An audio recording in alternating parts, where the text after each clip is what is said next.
Today's video is brought to you by the legends over at Manscaped who make this thing, among others. Well, what do Manscaped do? Well, in case you didn't get from the name and this thing, it's they help you take care of your family jewels, making you neat and tidy down below, because that's the way it should be. There are over 10 million satisfied customers of Manscaped, which is a lot. That's more than the population of a lot of countries. It's more YouTube subscribers than this channel has so far. This is the star of the show, the new one, the Lawnmower 5.0 Ultra Electric Trimmer. It's tough on hair, it's gentle on the skin, which you need for where this thing is designed to shave. Plus, it comes with this, it's a foil blade. So basically, 2 trimmers in one. You also, as part of the Performance Package 5.0 Ultra, you get the Weed Whacker. Gets rid of your nose hairs, gets rid of your ear hairs. No nicking or anything at all. It just works perfectly. Plus, they've got the Crop Soother. They've got the Crop Preserver to keep everything comfortable and pampered. Your skin will thank you. Plus, when you grab the Performance Package 5.0, you get free boxer shorts, you get a free The Shed 2.0 travel bag. So that's fantastic. So what are you waiting for? Head on over to manscaped.com/shadows and grab the Performance Package 5.0 Ultra today. And don't forget to use my promo code SHADOWS for 20% off and free international shipping. And now back to today's video.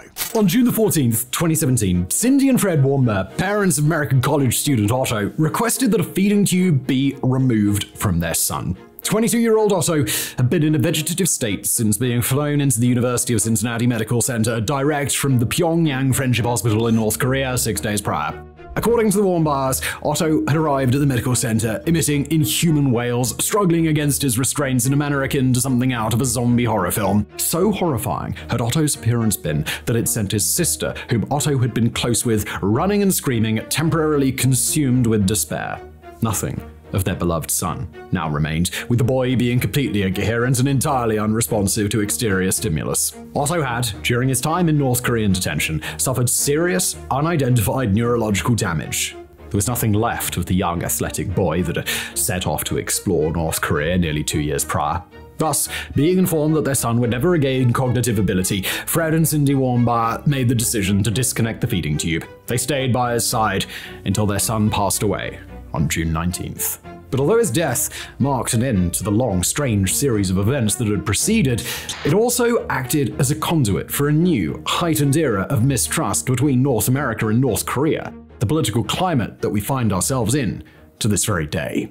17 months before his death, Otto, a highly ambitious student on track to achieving a double major in commerce and economics, had been excited about setting off on a study abroad program in Hong Kong. However, with the course only set to start in early 2016 and him being in transit over the New Year period, he made the fateful decision to take a detour into North Korea for the festive season. Having previously enjoyed a foreign exchange trip to the London School of Economics, as well as visits to Ecuador, Cuba, and Europe, plus a birthright trip to Israel, Otto was no stranger to spending long periods abroad. He therefore signed up with Young Pioneer Tours, a budget company based in China, apparently not giving too much consideration to the known dangers of traveling in North Korea. He perhaps should have paid more attention to the Young Pioneer Tours slogan, "Destinations your mother would rather you stayed away from." Though at the time Otto booked the trip, Young Pioneer Tours did insist that travel to North Korea was safe for US citizens. That assurance has since been removed from the tour group's website. On December the 29th, 2015, Otto took a flight from Beijing to North Korea, accompanied by a group of 10 Canadians, Australians, Europeans, and Americans. The group checked in at the luxurious Yanggakdo International Hotel, planning to enjoy a 5-day New Year's tour of the country. The days that followed were by all accounts enjoyable, with a video taken just days before his arrest showing Otto playing in snow with the other members of the group, as well as North Korean children. The exact details of what happened next are debated, with most of the information coming from Danny Grattan, Otto's British roommate. What is known for sure is that after enjoying an alcohol-fueled New Year celebration in Kim Il-sung Square, Otto and the others returned to their hotel after midnight. Some accounts say that the tourists got completely intoxicated in the square, but this is contested by Grattan, who claims that although everyone certainly did drink, no one was falling over and no one was passing out. Back at the hotel, most of the tourists headed to the bar to continue the celebrations, drinking well into the following morning, while Grattan headed to the bowling alley. It's at this time, after midnight and prior to the following morning, that the group is unable to account for Otto's whereabouts for 2 hours. Grattan does recall that at the time he retired to bed at around 4:30 a.m., he clearly saw Otto already asleep. It's alleged that just before 2 a.m., Otto snuck into a staff-only area of the hotel and attempted to steal a propaganda poster. He didn't manage to get the framed poster, given its size, and so he set it down on the floor and left. The behavior, regardless of whether it happened as alleged, would have been seen as nothing more than a bit of childish vandalism virtually anywhere else in the world. But this being North Korea, and the poster depicting the supreme leader, Otto was accused of, under North Korean law, a very serious crime: subversion of the state. Days later, January the 2nd, as the group gathered to move on to Hong Kong at Pyongyang Airport, Otto was arrested. Grattan recounts that Otto did not resist and did not even look particularly concerned. In fact, Grattan explains that Otto had even half smiled as he was taken away. In Grattan's exact phrasing, no words were spoken. 2 guards just came over and simply tapped Otto on the shoulder and led him away. I just said, kind of quite nervously, "Well, that's the last we'll see of you." There's a great irony in those words. The rest of the group boarded the plane without incident, expecting that Otto would join them before departure. But minutes before the plane took off, an official unceremoniously announced that Otto was sick and would be taken to hospital. No further explanation was given. That was, true to Grattan's unwitting prediction, the last time anyone in the group physically saw the young American. For 6 long weeks, the North Korean government offered no further communication, with the only update coming via the Korean Central News Agency, the KCNA. The KCNA only stated that he had been arrested due to an accused hostile act against the state. Then, on February 29th, a long-awaited televised press conference finally took place, and this is where the story takes a turn into the bizarre.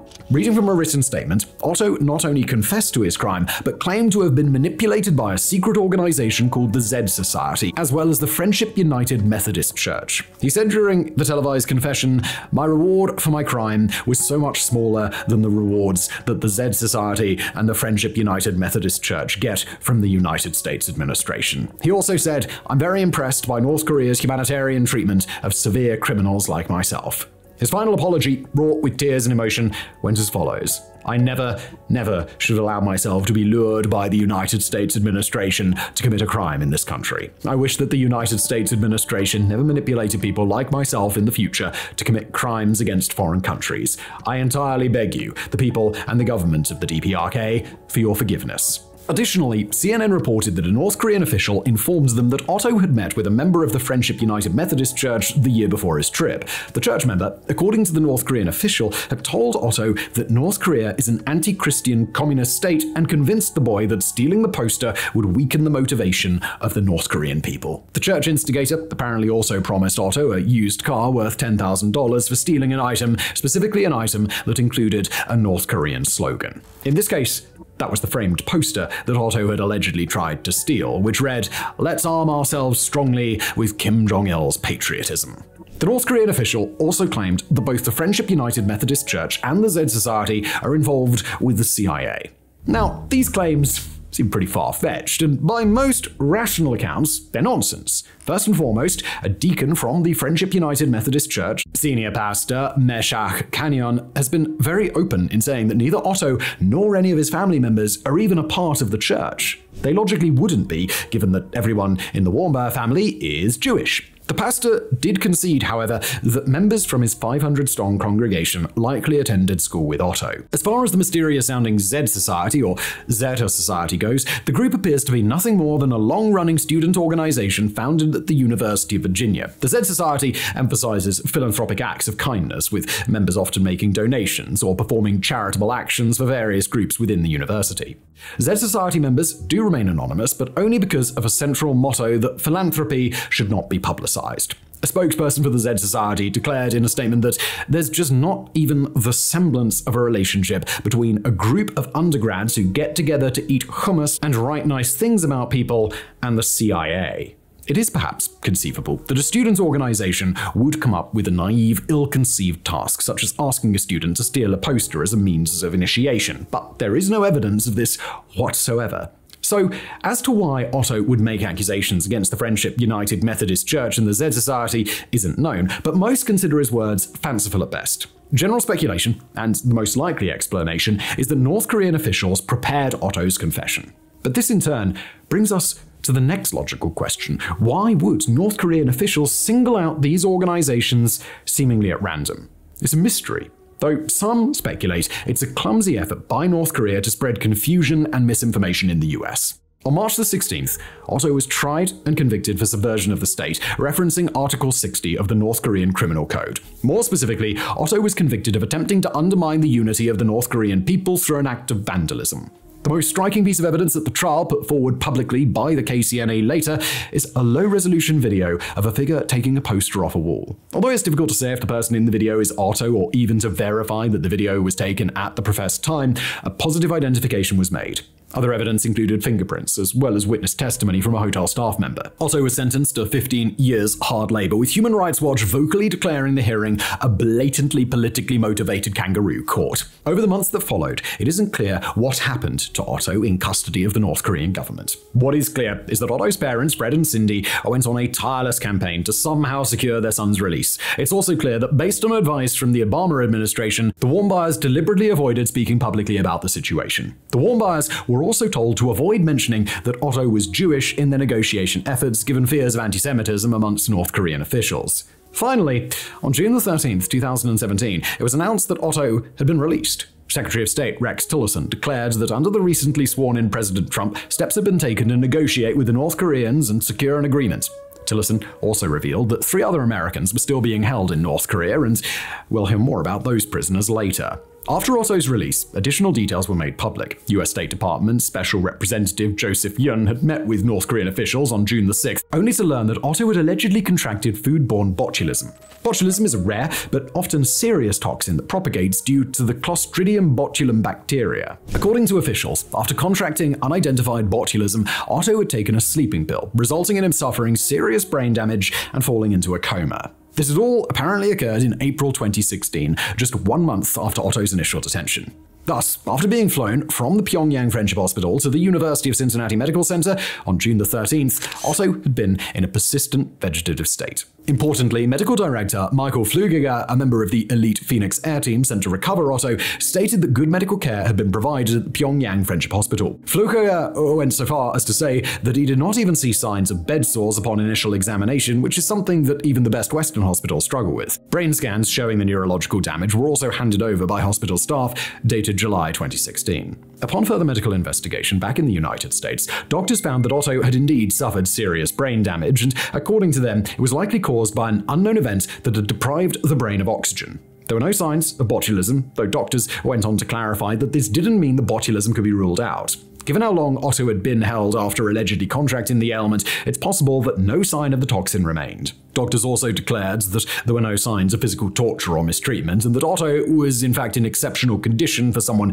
that had been bedridden for over a year. Thus, it is possible that Otto contracted botulism, took a sleeping pill, and suffered brain damage, as the North Koreans have claimed. Fred Warmbier held a press conference on June 15th. Although he refused to answer if his son's condition was caused by an assault, he did say that it was unforgivable that North Korea had denied Otto the best medical attention for so long. A few days later, on June 17th, that's when Otto passed away. The Warmbiers refused an autopsy, meaning that all medical information is based strictly on a surface-level examination. Otto's death was followed by a statement from President Trump. "There is nothing more tragic for a parent than to lose a child in the prime of our life.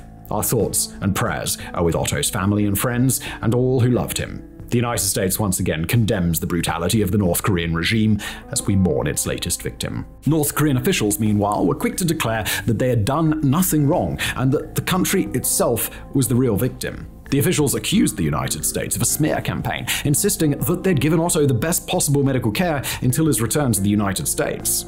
Now, as tragic as Otto's death is, it's not the end of the story. The political aftermath that followed is nothing short of a hurricane, with endless speculation, countless accusations, as well as a few additional pieces of potentially crucial information. Fred and Cindy Warmbier changed gear, going from respectfully trying to get their son back to a fully fledged, unrestrained crusade in seeking justice. Tensions between North America and North Korea were also escalating, though not exclusively due to Otto's death. Rather, Otto's death acted as a flashpoint for the political tensions that were otherwise unfolding. First of all, it isn't surprising that the United States officially banned tourism to North Korea on September 1st, 2017. On September 19th, the Warmbiers announced that they supported North Korea being relisted as a state sponsor of terrorism, citing the torture and murder of their son as ample justification. President Trump followed the Warmbiers' announcement by offering condolences and claiming in a tweet that Otto had been tortured beyond belief. The story that Otto was tortured has been repeated on many occasions, both by the Warmbiers and the Trump administration, but the claim is not medically supported. In response to Trump and the Warmbiers, Dr. Lakshmi Kodi Samarko, the coroner responsible for examining Otto, held a press conference. Dr. Samarko, saying that she had previously remained silent out of respect, reiterated that there had been no signs of torture, insisting that Otto had been in exceptionally good condition. April 2018 saw Otto's parents attempt to sue the North Korean government in the United States Federal District Court. Now, in normal circumstances, it is impossible for private citizens to sue the government of a foreign nation, except explicitly when that nation is listed as a state sponsor of terrorism. North Korea had been added back to that list after the Warmbiers' request the previous year, November 2017. During the case, which occurred without any attendance by North Korean officials, two of Otto's dentists testified that some of the boy's lower teeth showed signs of impact, suggesting that this could indicate some sort of torture. Fred Warmbier himself said that it seemed as if Otto's lower teeth had been rearranged by a pair of pliers. Additionally, other witnesses drew attention to a scar on Otto's foot, suggesting that it could be a sign of torture by electric shock. All of these claims are in contrast to Dr. Samarko, who insists that all of Otto's teeth were in good repair and that calling the scar on his foot indicative of anything is pure hearsay. The case was uncontested, and thus a default judgment awarded the Warmbiers $501 million. The judgment, after being delivered to the North Korean Foreign Ministry, was returned without comment. The Warmbiers did later attempt to recoup the amount by filing a claim on a North Korean cargo ship in 2019 and by seizing funds from the Korea Kwansong Banking Corporation in 2022. In February 2019, as tension between North Korea and North America was reaching a fever pitch, President Trump met with Kim Jong-un at the second North Korea-United States summit. After the meeting, Trump declared that he was taking Kim Jong-un's word that the great leader knew nothing about what happened with Otto. Trump elaborated that it would not have been in Kim Jong-un's best interest to allow any mistreatment of Otto, though later added that he did still hold the North Korean government responsible. This seems to indicate that, at least in Trump's view, anything done to Otto was not done at the behest of the country's leader, but had rather been a crime committed by specific North Korean officials. Lastly, and perhaps most interesting of all, is the accounts provided by other previously mentioned prisoners of the North Korean government. Kim Jong-tal, a Korean-American businessman, was detained during the same period as Otto. After his release to America in 2018, Kim later made a statement in 2019 that he'd seen Otto. Kim claims that during his detention, he witnessed a semi-conscious young American dragged across a hallway. According to Kim, the young man's head had been wet, indicating that the boy had likely been subjected to waterboarding. Given that Kim himself had suffered similar treatment, and given that waterboarding leaves no obvious physical evidence, the witness testimony is compelling. Though it still isn't known for sure if the person he saw was Otto. Another account comes from Chul Yun-lee, a North Korean defector who provided an equally distressing account. According to Lee, in a 2023 interview with Asian Boss, during his detention he was subjected to waterboarding and other torture, all in an effort to make him confess to accusations of being a CIA spy. He recounts that he overheard Otto being referred to as a bastard American chicken and a punk. Lee also put forward that the cause of Otto's death was likely drugging or poisoning, given the fates of others that have met their end in North Korean prison camps. There was no evidence that Otto had been drugged or poisoned, but you have to take into account that Otto was never given an autopsy. The aftermath of Otto Warmbier's death is ongoing, with the story still being a hotbed for conspiracy theories and armchair detectives. New information is gradually coming to light, including prisoner and defector testimonies, but it is extremely difficult to verify any of this as fact. Unfortunately, it's unlikely that we'll ever know exactly what happened to the young American, even if his parents are still very much active in securing justice for their son.